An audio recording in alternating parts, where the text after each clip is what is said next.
Astana Gede, salah satu situs di Kabupaten Ciamis, tepatnya di Ciamis Utara, ini di Kawali. Situs Astana Gede ini adalah salah satu situs cagar budaya yang di dalamnya berkaitan dengan peninggalan Kerajaan Galuh. Eksistensi Kerajaan Galuh di Ciamis ada dua, yaitu di Karangkemulian dan Kawali ini sendiri. Nah, kebetulan di Kawali ini Kerajaan Galuh di Kawali itu berdiri pada tahun 1333 atau abad 14. Arti dari Kawali sendiri itu sudah jelas bahwa Kawali itu dipilih untuk sebagai tempat untuk mengenalkan. Makanya di Astana Gede ini, di situs Astana Gede ini banyak sekali koleksi prasasti. Ada 6 buah prasasti di sini. Terus ada juga makam dari salah satu raja yang pernah menjabat atau memerintah di Kerajaan Galuh dulu di Kawali ini. Ada 7 raja yang pernah menjabat di Kawali ini. Salah satunya adalah raja-raja yang memang populer sekali di masyarakat Sunda.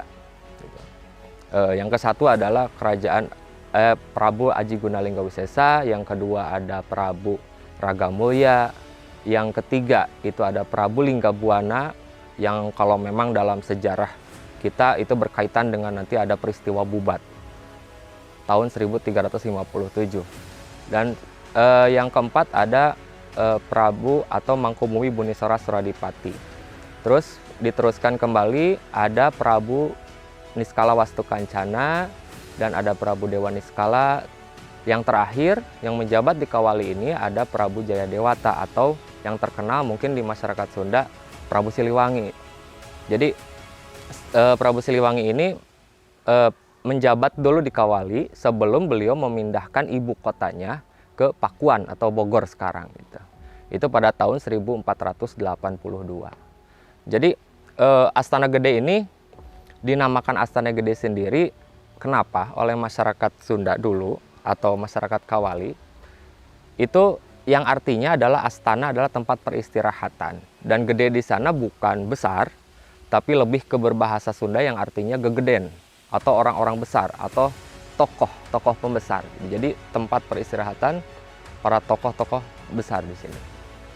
Di sini juga ada 2 fase di Astana Gede ini. Keistimewaan Astana Gede ini ada 2 fase.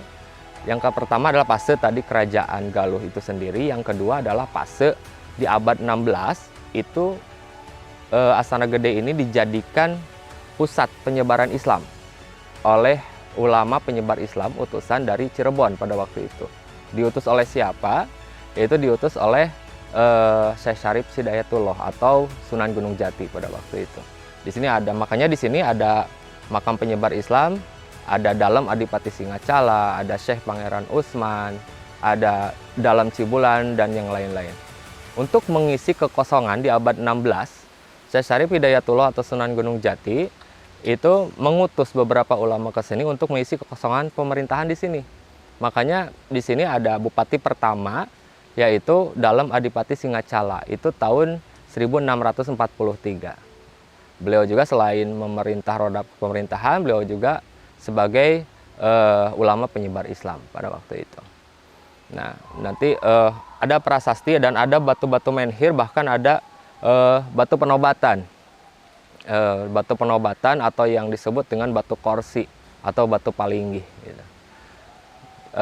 Prasasti 1 di Kawali itu adalah prasasti yang memang paling banyak isinya. Yang paling banyak isi di sana berupa informasi bahwa yang menyatakan bahwa di sini pernah ada seorang raja yang bernama Raja Wastu. Beliau yang memerintah di Kawali dan beliau juga yang membuat batas-batas kerajaan berupa 2 buah sungai yang membuat sungai. Terus beliau juga yang merombak, memperindah keraton Surawisesa. Jadi nama keraton dulu di Kerajaan Galuh ini adalah Surawisesa.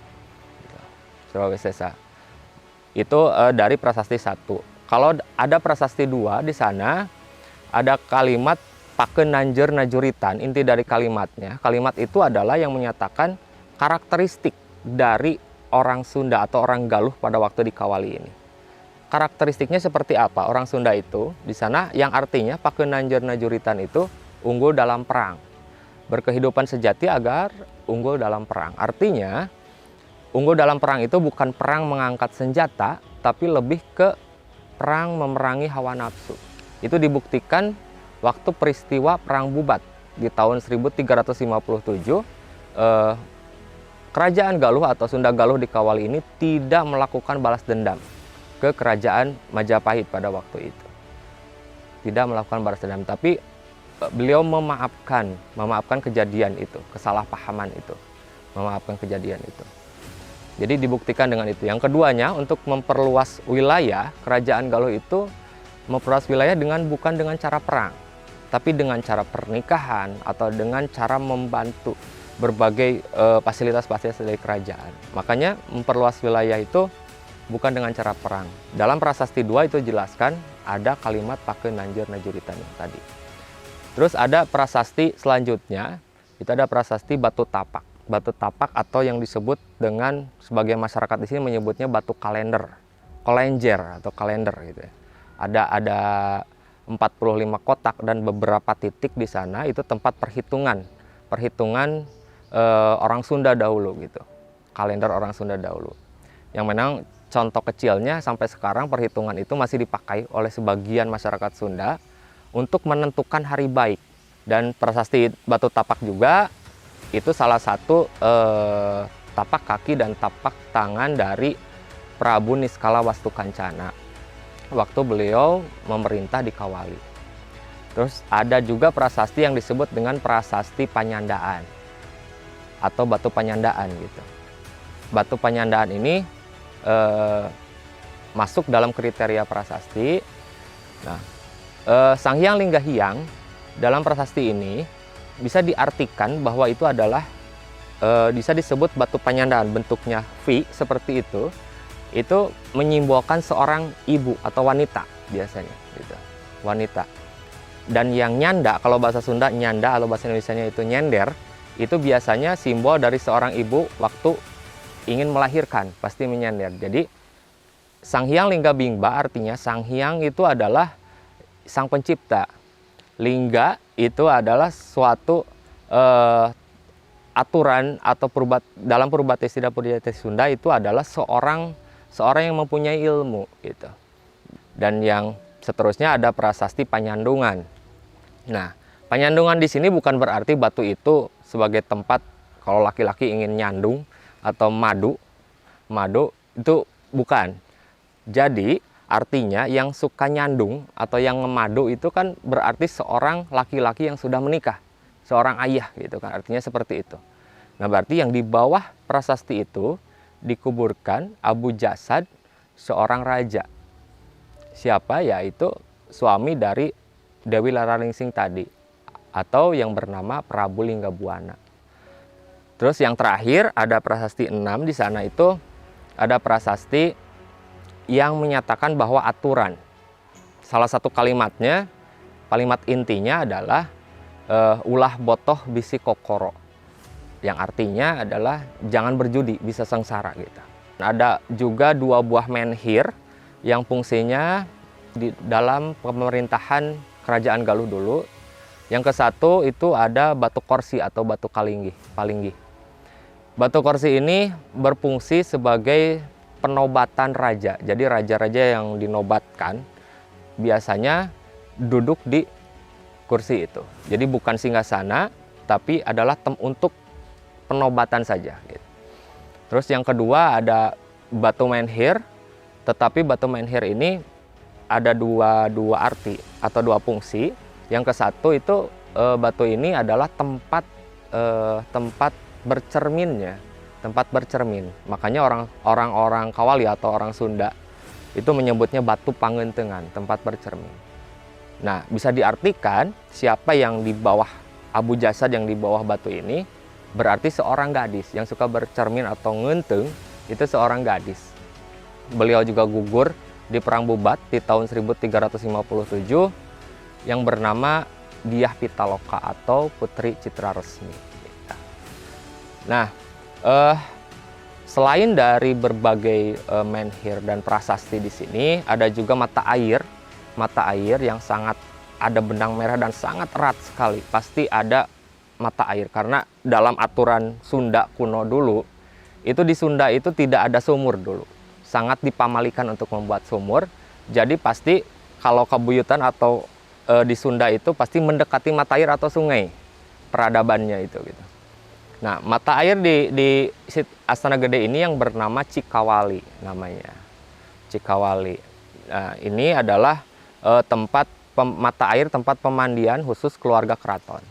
Cuma yang perlu digarisbawahi itu bukan berarti mandi dalam sehari-harinya di sana, tapi mandi tersebut dalam artian adalah kalau ingin melaksanakan kegiatan yang sakral atau hari-hari tertentu yang berhubungan dengan kerajaan, baru mereka melakukan ritual di kolam tersebut.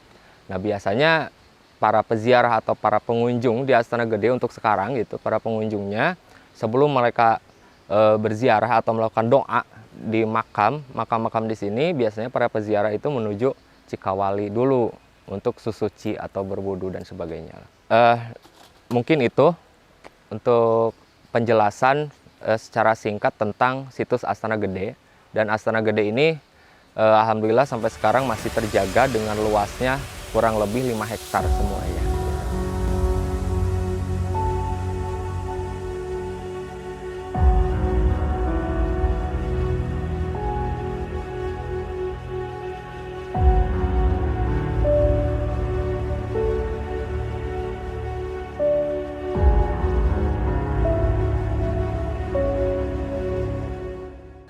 Assalamualaikum warahmatullahi wabarakatuh.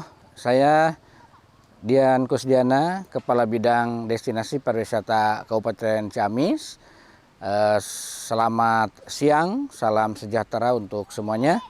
Hari ini berada di situs Astana Gede Kawali, terletak di Desa Kawali, Kecamatan Kawali, Kabupaten Ciamis, Jawa Barat. Dan situs ini situs yang dikelola oleh pemerintah Kabupaten Ciamis melalui surat keputusan Bupati Ciamis pada tahun 85. Nah, di dalam situs ini terdapat peninggalan-peninggalan kerajaan Galuh pada waktu itu di tahun 1400-an. Nah,